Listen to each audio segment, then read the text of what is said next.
So the other day I was browsing the internet when something caught my eye. A channel called the Shill Stompers.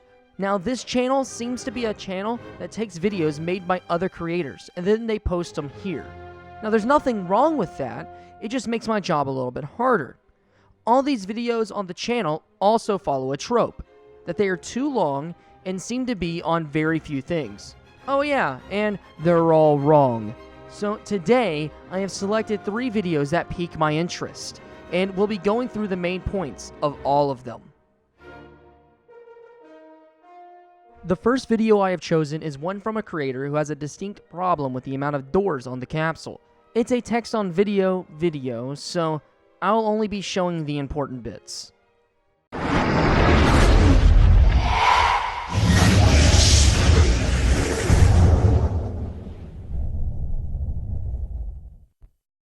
Credit where credit is due. That is one badass opening.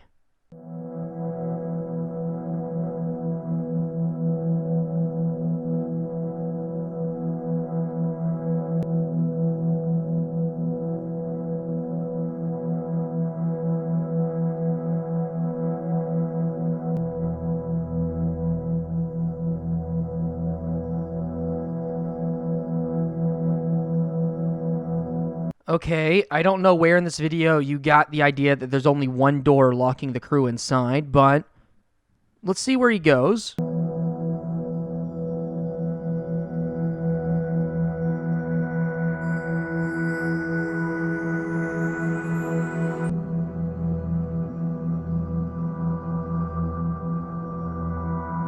All we have seen so far is a little bit of the outside fairing door.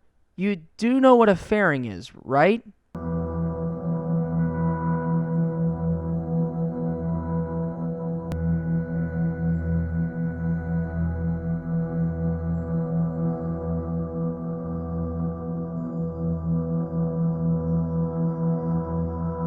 Two. There are 2 doors on this rocket. That's how many I count. I still don't see what your problem is.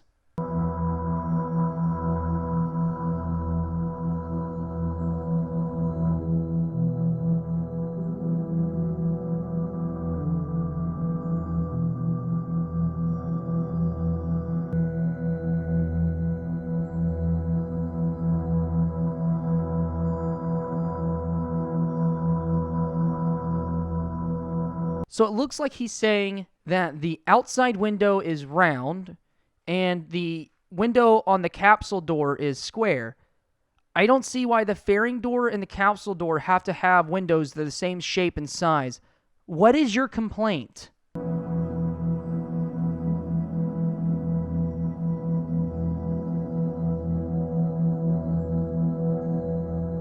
Yes, the problem is that you're a moron.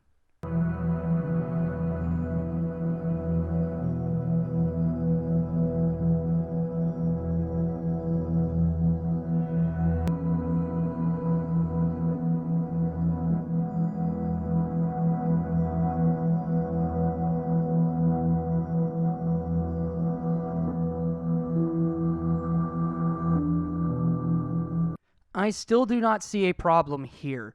Obviously, you need a door to get through the fairing in order to get to the capsule, which then needs a door. So logically, there should be 2 doors.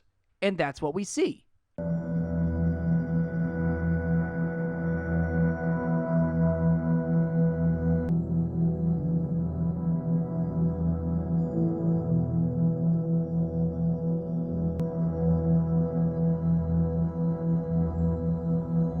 I still don't see a problem here, so we might as well skip to what he thinks the problem is towards the end of the video.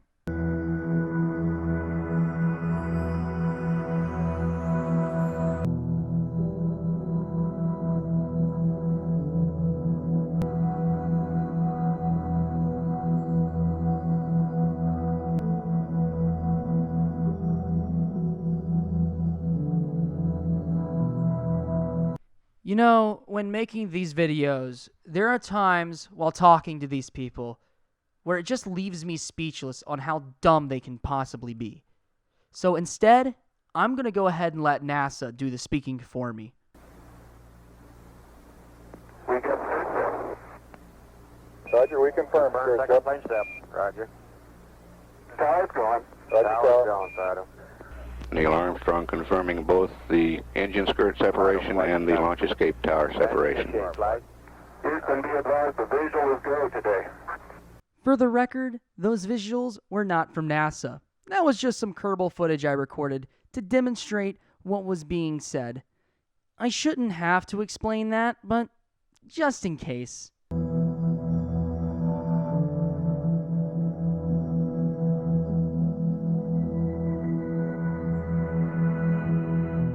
No, they do not. The outer door was jettisoned with the launch escape system and likely burnt up in the atmosphere. This shows to me that you obviously do not know what you are talking about when it comes to the Saturn V rocket, as the launch escape system was a very prominent feature on the rocket itself. The only one that has some explaining to do is you, on how you managed to upload a video this wrong. Let's see what this so-called Shill Stomper has lined up for us next, shall we?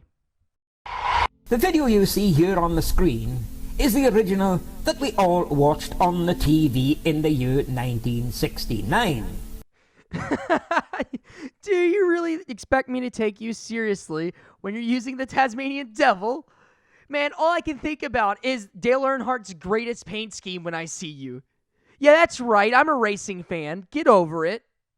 But folks, you will not get this particular video from NASA today. The reason for that is they have disposed of it and replaced it with what they call a restored version. You're correct. You can't actually get the original footage from NASA's website, but it's not like they're hiding it. You can get it from YouTube. In fact, it's the full 3-hour broadcast by CBS. And by the way, NASA uses the restored version because that's the actual original recording. What we got in the United States was actually a TV camera pointed at another TV screen in Australia that was then broadcasted to the United States and the rest of the world. This had to be done because of the positioning of the moon at the time. If this video displayed here on the screen is the original that we all watched on the TV and was genuinely transmitted from the moon, then why the need to change it? It should be maintained as first seen. Don't you all agree? Yes. That's why you can find it on YouTube in its original 3-hour broadcast form. For the sake of keeping this video short, I'm going to go ahead and skip to this man's main point. But don't worry, all you missed was this guy committing the begging the question fallacy over and over again. Now, if it's about 3 seconds for 130,000 miles, then what would be the delay for the moon, which is about 350,000 miles? No time delay whatsoever means the video is fake. It was not transmitted from the moon at all, folks. Wow, he doesn't even bother to do the math or look it up on Google what the actual time difference would be. By the way, it's 2.4 to 2.7 seconds, depending on the location of the moon. There's your first point of evidence, and a lot more to come. Columbia on high gain, over. Roger, the EVA is progressing beautifully. They're setting up the flag now. I guess you're about the only person around that doesn't have TV coverage of the scene. That's all right, I don't mind a bit. They've got the flag up now, and you can see the stars and stripes on the lunar Flag surface. up now, and you can see the stars and stripes. Are you getting a TV picture now, Houston? Neil, yes, we are getting a TV picture. You're in our field of view now. Well, did you all hear that? Yes, I did notice that. In fact, I noticed something that you didn't. You see, there is an echo when Houston's comms echoes through the astronauts' comms, as Houston was talking about seeing the stars and stripes. They've got the flag up now, and you can see the stars and stripes on the lunar Flag surface. up now, and you can see the stars and stripes. Are you getting That echo comes about 2.5 seconds, a tad over actually, after he started his sentence. Therefore, the time difference is exactly what we expect. Also, I noticed one other thing. You're not using original footage. In fact, the footage that you are using is edited. Here, let me show you the original footage from the CBS broadcast of this exact moment. The only person around that doesn't have TV coverage of the scene. Yes, this is the flag, not the core sample. That's all right, I don't mind a bit. Hank Collins says he doesn't mind a bit not having television right now. How is the quality of the TV? Oh, it's beautiful, Mike. It really is. There it is, a U.S. flag on the surface of the moon. Yes, indeed. They've got the flag up now, and you can see the stars and stripes on the lunar surface. Beautiful, just beautiful. That flag is on a frame. There is no wind to hold it out like that, of course. Now, did you notice the difference between the two pieces of footage? Yes, in the original footage, you can clearly hear the long gaps between Houston's response and the astronauts' responses. You, sir, are dishonest for showing us some edited footage, trying to pass it off as original. And now that we have taken care of that claim, let's move on to the next one. Whoever produced this film had no knowledge of physics whatsoever. What some idiot thought here was low gravity on the moon would mean slow movement, which is quite the opposite of what it would be. Gravity is a resistance to movement. Less gravity means less resistance to movement. No, you're thinking of inertia. A high inertia would make the movement slow because inertia is the resistance that an object gives to changing its velocity. Gravity is an attracting force between two bodies of mass. You don't even know what gravity is, and you expect me to believe you when you claim to debunk the moon landings. So, this astronaut here would be not only running faster, but he would be jumping a lot higher. Plain to see, what they've done here, folks, is just videoed this astronaut running around on the Earth and then running it in slow motion. Whoever produced this video has no knowledge of physics whatsoever. Alright, now let's get to our third video in the lineup. And as I could say, this selection so far has been very disappointing for the Shill Stompers. Yeah, I'd like to go over some anomalies that I found, some discrepancies between the lunar module manual, this is the official manual from Grumman, it's on NASA's website, against the actual footage that we saw from, again, NASA's official footage that they provided to the public. So a couple of things that we're going to go over briefly. First of all, we're going to go over the lights, specifically the docking and tracking lights, and also we're going to talk a little bit about the hatch, okay? So it seems that this guy has two problems with the lunar module. The first with the tracking and docking lights, and the second with the hatch. Now, we will get to both of these problems within this video, but to save some time, we're going to go ahead and skip to his first one, the tracking and docking lights. All you really need to know is that there are tracking and docking lights on the lunar module. Alright, so we're going to go to the manual and read the lights. So the docking lights and the manual say that the purpose of the lights are to help orient, provide orientation and prevent gross attitude determination relative to the line of sight through the command service module windows. Okay, great. The tracking light is also a strong tracking light, electronic assembly, blah, blah, and it has a 60-degree beam spread and has a flash rate of 60 flashes per minute. Okay, so that's 1 flash per second. All right, so, all right. Oh, and thank you for providing the control panel of the lunar module. As you can see, this is a 3-position switch, i.e. it can either be in the docking mode, tracking mode, or off, but only one of those at a time. This will be important later. So let's go to the official NASA footage now, and we're gonna try to find these lights. In particular, the tracking light, the 1 flash per second we're looking for, right? So, right off the bat, I already have 2 problems with this footage. The first problem I have is that this footage is extremely slowed down.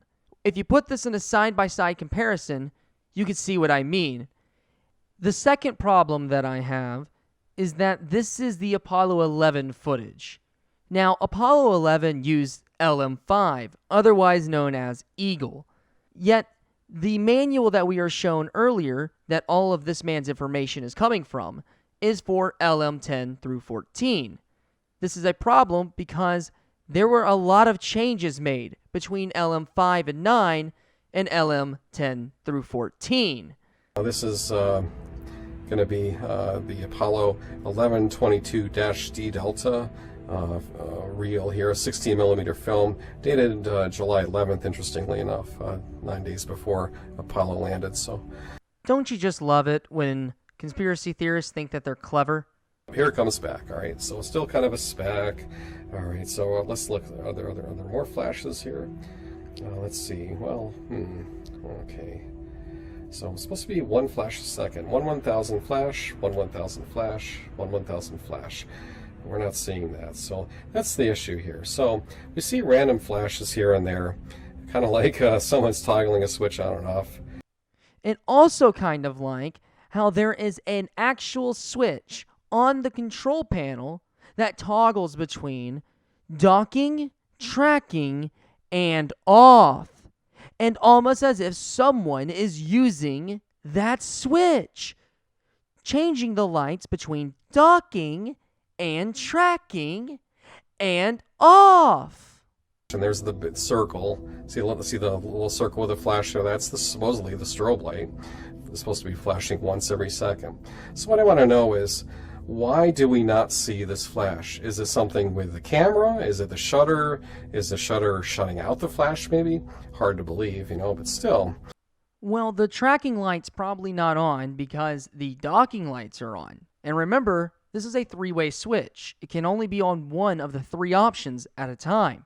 And with that one taken care of, let's move on to your next point.